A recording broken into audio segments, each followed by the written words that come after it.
Hello everyone. English ஃப்ளூயண்ட்டாக பேசணும் அப்படின்னு கேட்டாலே எல்லாரும் சொல்கிற முதல் விஷயம் நிறைய ப்ராக்டிஸ் பண்ணுங்கள், இங்கிலீஷில் பேசி பேசி ப்ராக்டிஸ் பண்ணுங்கள், ஃப்ளூயண்ட்டாக பேசிடலாம் அப்படின்னு சொல்லுவாங்க. பட் நமக்கு அந்த பேசுகிறது தான் பிரச்சனையாகவே இருக்கும். கண்டினியூஸாக நம்மளால் ஃபுல்லாகவே இங்கிலீஷில் பேசுகிறதுக்கு நமக்கு வராது.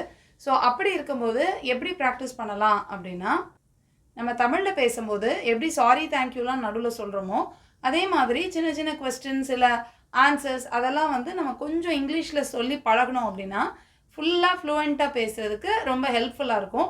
எடுத்த உடனே நம்மளால் ஃபுல்லாக பேச முடியல இங்கிலீஷில் அப்படின்னாலும் நம்ம தமிழில் பேசும்போது சாதாரணமாக இந்த மாதிரியான சின்ன சின்ன விஷயங்கள் நடுவில் நம்ம சேர்த்துக்கலாம். ஸோ அந்த மாதிரி தமிழில் பேசும்போது இடையில என்ன மாதிரியான கேள்விகள்லாம் இங்கிலீஷில் கேட்கலாம் அப்படின்னு சொல்லிட்டு இன்னைக்கு பார்க்கலாம். First one, what do you do for a living? நீ என்ன வேலை பார்க்குற அப்படின்னு கேட்குறது தான் நம்ம வந்து what do you do for a living அப்படின்னு சொல்லிட்டு கேட்குறோம்.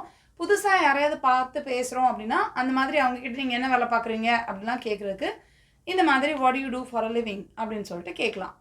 நெக்ஸ்ட் ஒன், யார்கிட்டயாவது நம்ம பேசும்போது ரொம்ப அதிகமாக கேட்குற விஷயம் அங்கே இருக்கிற வெதர் இல்லை கிளைமேட்டிக் கண்டிஷன் பற்றி. இப்போ வெயில் எப்படி இருக்குது, மழை எப்படி இருக்குது, இதெல்லாம் ரொம்ப காமனாக கேட்போம்.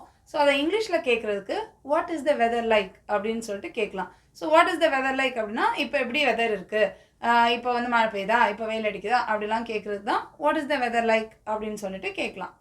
Next one, do you have any phobias? So phobia அப்படின்னா பயப்படுறது தான் ஃபோபியான்னு சொல்லுவோம். சில பேருக்கு வந்து இருட்டை பார்த்தா பயம், உயரத்தை பார்த்தா பயம், அந்த மாதிரிலாம் இருக்கும். ஸோ யார்கிட்டயாவது உங்களுக்கு இந்த மாதிரி ஏதாவது பயம் இருக்கா அப்படிலாம் கேட்குறதுக்கு to you have any phobias அப்படின்னு சொல்லிட்டு கேட்கலாம். அடுத்து முக்கியமாக எல்லாருக்கிட்டையும் நம்ம பேசுகிற விஷயம் சாப்பாடு. உனக்கு என்ன மாதிரியான சாப்பாடு பிடிக்கும்? நார்த் இந்தியன் பிடிக்குமா, சவுத் இந்தியன் பிடிக்குமா, இல்லைன்னா சைனீஸ் ஃபுட் பிடிக்குமா அப்படிலாம் கேட்போல. அந்த மாதிரி என்ன வகையான சாப்பாடு உனக்கு பிடிக்கும் அப்படின்னு கேட்குறதுக்கு what's your favourite type of cuisine அப்படின்னு சொல்லிட்டு கேட்கலாம். அந்த குவிசின் அப்படின்றது தான் இந்த சாப்பாட்டு முறை, எந்த சாப்பாட்டு முறைன்னு கேட்குறது தான் வந்து குவிசின் அப்படின்னு கேட்கலாம். So what is your favourite type of cuisine அப்படின்னு சொல்லிட்டு கேட்கலாம். Next one, do you have pets? So do you have pets அப்படின்னா வீட்டில் ஏதாவது வளர்ப்பு பிராணிகள் வச்சுருக்கீங்களா, நாய் வச்சுருக்கீங்களா, பூனை வச்சுருக்கீங்களா, அதெல்லாம் கேட்குறதுக்கு டு யூ ஹேவ் பெட்ஸ் அப்படின்னு சொல்லிட்டு கேட்கலாம். Next one, how can I reach you? So how can I reach you அப்படின்னா உன்னைய நான் எப்படி தொடர்பு கொள்வது அப்படின்னு கேட்குறதுக்கு தான் how can I reach you அப்படின்னு கேட்கலாம். ஃபோன் பண்ணவா இல்லை நேரில் வந்து பார்க்கவா, இந்த மாதிரிலாம் கேட்குறதுக்கு how can I reach you அப்படின்னு சொல்லிட்டு கேட்கலாம். Next one, is it handy? So இதில் ஹேண்டி அப்படிங்கிறது கைக்கு அடக்கமாக வசதியாக இருக்கா அப்படின்னு கேட்குறது தான் ஹேண்டி அப்படின்னு கேட்போம். ஏதாவது ஒரு விஷயம் வந்து ரொம்ப கம்ஃபர்டபுளாக, இப்போ வந்து முக்கியமாக கொடைகள்லாம் வந்து சின்னதாக வச்சு ஃபோல்டபுளாக இருக்குது, அப்போ வந்து ரொம்ப ஈஸியாக நம்ம தூக்கிட்டு போகலாம். இந்த மாதிரி கைக்கு அடக்கமாக குட்டியாக வந்து இருக்குது, ஈஸியாக இருக்குது நமக்கு ஹேண்டில் பண்ணுறதுக்கு அப்படின்னா அதை தான் வந்து ஹேண்டி அப்படின்னு சொல்கிறோம். ஸோ இது அப்படி இந்த மாதிரி ஈஸியாக இருக்குமா ஹேண்டில் பண்ணுறதுக்கு அப்படின்னு எதையாவது கேட்கணும் அப்படின்னா இஸ் இட் ஹேண்டி அப்படின்னு சொல்லிட்டு கேட்கலாம். நெக்ஸ்ட் ஒன், ஆஸ்க் மீ வாய். ஸோ ஆஸ்க் மீ வாய் அப்படின்னா எதுவாக இருந்தாலும் என்கிட்ட கேளு அப்படின்னு சொல்கிறோம்ல, அந்த மாதிரி எதுவாக இருந்தாலும் என்கிட்ட கேளு அப்படின்னா ஆஸ்க் மீ வாய் அப்படின்னு சொல்லிட்டு நம்ம கேட்டுக்கலாம். Next one, did you get my point?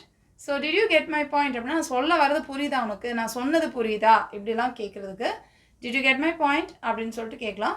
So இதெல்லாம் வந்து ரொம்ப காமனாக நம்ம தமிழில் பேசும்போது நடுவில் சொல்லிக்கலாம். தமிழ்லேயே ஒரு விஷயத்த நான் உங்களுக்கு நம்ம சொல்கிறோன்னா நான் சொல்கிறது உனக்கு புரியுதா என்ன அப்படின்னு கேட்குறதுக்கு நம்ம சொல்லிவிட்டு did you get my point அப்படின்னு சொல்லிட்டு கேட்டுக்கலாம். Next one, who is responsible for this? So who is responsible for this அப்படின்னா இதுக்கு யார் காரணம் அப்படின்னு எதையாவது கேட்குறதுக்கு, ஏதாவது ஒரு பிரச்சனையோ இல்லை ஒரு நல்ல விஷயமோ எதுவாக இருந்தாலும் இதுக்கு யார் காரணம் அப்படின்னு கேட்குறதுக்கு who is responsible for this அப்படின்னு சொல்லிட்டு கேட்கலாம். யார் காரணம் அப்படின்றதுக்கும் அந்த மாதிரி கேட்கலாம். இல்லை யார் இதுக்கு பொறுப்பானவர்கள் யார் அப்படின்னு கேட்குறதுக்கும் நம்ம who is responsible for this அப்படின்னு சொல்லிட்டு கேட்டுக்கலாம். Next one, can you help me with this work? So இதுக்கு என்ன அர்த்தம் அப்படின்னா நம்ம ஏதாவது ஒரு வேலை பார்த்துட்ருக்கோம் அப்படின்னா இதில் எனக்கு கொஞ்சம் ஹெல்ப் பண்ணுங்க அப்படின்னு சொல்கிறது தான் can you help me with this work அப்படின்னு சொல்லலாம். இது எந்த வேலையாக இருந்தாலும் சரி, எதுவாக இருந்தாலும் எனக்கு வந்து இந்த விஷயத்தில் நீங்கள் கொஞ்சம் ஹெல்ப் பண்ண முடியுமா அப்படின்னு கேட்குறதுக்கு can you help me with this work அப்படின்னு சொல்லிட்டு கேட்கலாம். Next one, who should eye contact? So who should eye contact அப்படின்னா நான் யாரை தொடர்பு கொள்ளணும், யார்கிட்ட இதை பற்றி கேட்கணும், யார்கிட்ட இதை பற்றி தெரிஞ்சுக்கலாம், இப்படியெல்லாம் நம்ம யார்கிட்ட கேட்கணும்னா ஹூ ஷுட் ஐ கான்டாக்ட் அப்படின்னு சொல்லிட்டு கேட்டுக்கலாம். ஸோ இப்போ பார்த்த இந்த கேள்விகள் நீங்கள் வந்து இங்கிலீஷில் பேசும்போது ரொம்பவே உங்களுக்கு ஹெல்ப்ஃபுல்லாக இருக்கும். இதை வந்து நீங்கள் ப்ராக்டிஸ் பண்ணுறதுக்கு தமிழில் நம்ம பேசிகிட்டு இருக்கும்போது நடுவுலையாவது இந்த மாதிரியான விஷயங்களை வந்து கேட்குறதுக்கு இங்கிலீஷில் இந்த கேள்விகள் யூஸ் பண்ணிக்கலாம்.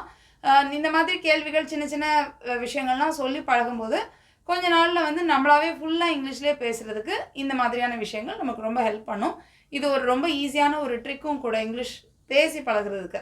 ஃபுல்லாக பேசி பழக பயமாக இருக்கிறவங்க இந்த மாதிரி நடுவில் சின்ன சின்ன கேள்விகள் அதெல்லாம் வந்து இங்கிலீஷில் கேட்டு பழகுங்க. I'll meet you in the next lesson. Thank you. Bye.